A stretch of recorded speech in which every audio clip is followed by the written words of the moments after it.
Start.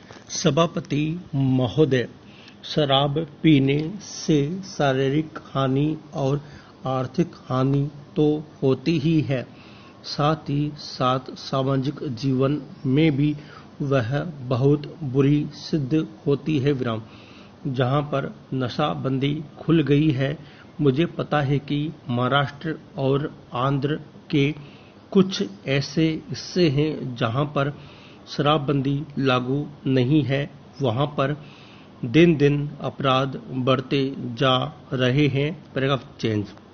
मान्यवर, इस अनुदान पर जब हम विचार कर रहे हैं तो हमारे सामने 3 परिस्थितियां हैं। नक्सलवादी किसान विद्रोह, देश के अनेक भागों में अकाल की काली छाया और आंदोलनों की बढ़ती हुई लहर। मैं निश्चित रूप से कह सकता हूं कि सरकार की अब तक की खाद्य नीति और कृषि नीति असफल सिद्ध हुई है। इसका मूल कारण क्या रहा? कारण केवल एक रहा है कि क्रांतिकारी भूमि सुधार अब तक 55 वर्ष के अंदर भी नहीं किए जा सके, जबकि स्वतंत्रता प्राप्ति के 5 वर्ष में वे कर दिए जाने चाहिए थे। इसलिए हम इस क्षेत्र में अब तक असफल सिद्ध हुए हैं। राष्ट्रीय स्वतंत्रता और संग्राम के जमाने में सबसे आकर्षक नारा हिंदुस्तान के करोड़ों मानवों को किसानों को दिया गया था, यानी जमीन उनको दी जाए जिनके हाथ जमीन जोतते हैं। लेकिन वह राष्ट्रीय आदर्श आज तक भी चरितार्थ नहीं किया जा सका है। एक तरफ करोड़ों एकड़ प्रति बंजर जमीन पड़ी है, जो कि सरकारी आंकड़ों के हिसाब से 11 करोड़ एकड़ से कम नहीं है। इन जमीनों का उपयोग न होने के कारण से आज किसानों की समस्या हमारे लिए एक महान विभीषिका का प्रश्न बन गई है। आज स्थिति यह है कि करोड़ों खेत मजदूर, भूमिहीन आदिवासी हरिजन एक तरफ पड़े हुए हैं और दूसरी तरफ करोड़ों एकड़ प्रति बंजर जमीन अनेक रूप में पड़ी हुई है, लेकिन उनका समागम नहीं होने दिया जा रहा है। इसलिए आज बेकारी में भी इतनी वृद्धि हुई है। हम यह नहीं कहते कि प्रति बंजर जमीन को भूमिहीनों में बांटने और भूमि सुधार के क्रांतिकारी कानून से सारी बेकारी दूर हो जाएगी, लेकिन इसमें संदेह नहीं है कि उससे बेकारी की गिनती में बहुत बड़ी कमी होगी। सरकार को इस तरफ ध्यान देना होगा। राष्ट्रीय सुरक्षा के बाद जो हमारे देश की सबसे बड़ी समस्या है, किसान समस्या, इन्हीं कारणों से उसका समाधान आज तक नहीं हो सका है। यह कलंक है। हमें हर संभव रूप में किसान की सहायता करनी चाहिए। Paragraph change. उपाध्यक्ष महोदय, मैं इस बिल का स्वागत करता हूं। मुझे दुख है कि कई माननीय सदस्यों ने, जिन्होंने पता नहीं किस कारण से कहा, तो यह कि वे इस बिल का स्वागत करते हैं, लेकिन वास्तव में इसका विरोध करने का उन्होंने प्रयत्न किया है। Paragraph change.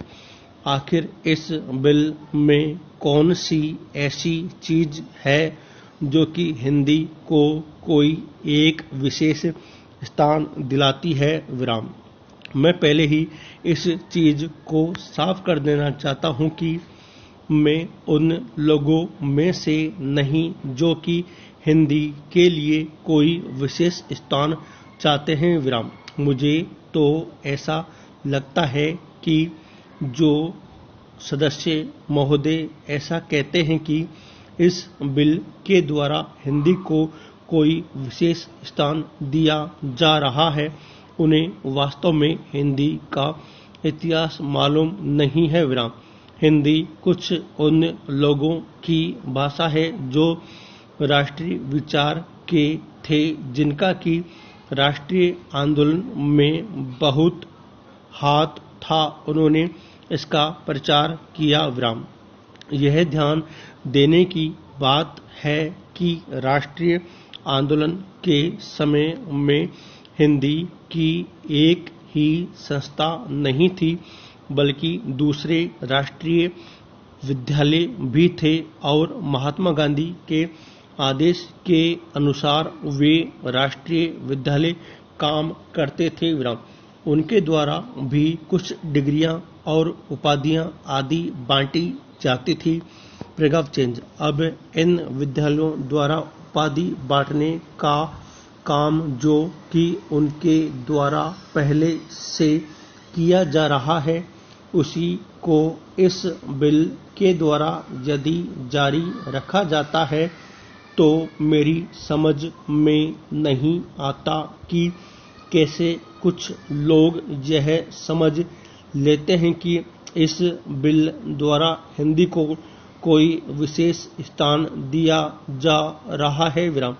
मैं नहीं समझता कि इसमें हिंदी को कोई विशेष स्थान दिए जाने की बात है, और जैसा मैंने पहले निवेदन किया, मैं उन लोगों में से नहीं हूँ जो कि चाहते हैं कि हिंदी को कोई विशेष स्थान दिया जाए, लेकिन मैं एक बात अवश्य उन लोगों से पूछना चाहता हूँ। विराम। जब भी उन्हें अवसर मिलता है, किसी न किसी तरीके से एक ऐसे राष्ट्रीय निश्चय का जो कि आज नहीं बल्कि आज से कई वर्ष पहले लिया गया था, उसका विरोध करने के लिए तैयार रहते हैं। विराम। संविधान में राजभाषा के संबंध में स्पष्ट व्यवस्था दी हुई है, तो भी मेरे यह मित्र उसका विरोध करने का प्रयास करते हैं। विराम। क्या उनके सामने देश की एकता के लिए कोई दूसरा रास्ता है? प्रगव चेंज। उपाध्यक्ष महोदय, हम सभी यह मानते हैं कि आज ऐसे समय में जबकि देश के सामने बहुत कठिन समस्याएं हैं, यह सदन एक महत्वपूर्ण प्रश्न पर विचार कर रहा है। विराम। माननीय प्रधानमंत्री जी ने आज जो भाषण इस सदन में दिया है और जो अपील उन्होंने राष्ट्र के नाम प्रसारित की है, उसके लिए हम उनको हृदय से धन्यवाद देते हैं। विराम। आज उन्होंने अपने भाषण में यह बिल्कुल बता दिया है कि यद्यपि हम हिंदुस्तानवासी शांति चाहते हैं और हमने बराबर हर कीमत पर शांति को बनाए रखने की कोशिश की है, लेकिन इसका यह अर्थ नहीं हो सकता कि हम अपनी सीमाओं का उल्लंघन सहन करें या अपने राष्ट्र की कोई भूमि किसी को देकर के शांति स्थापित करने का प्रयत्न करें। विराम।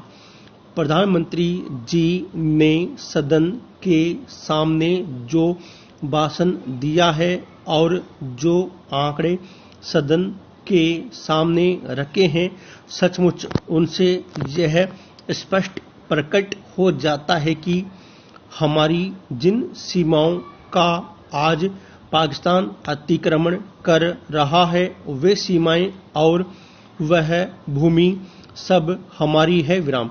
इस समय पाकिस्तान का जो रवैया है वह कोई नई बात नहीं है। विराम।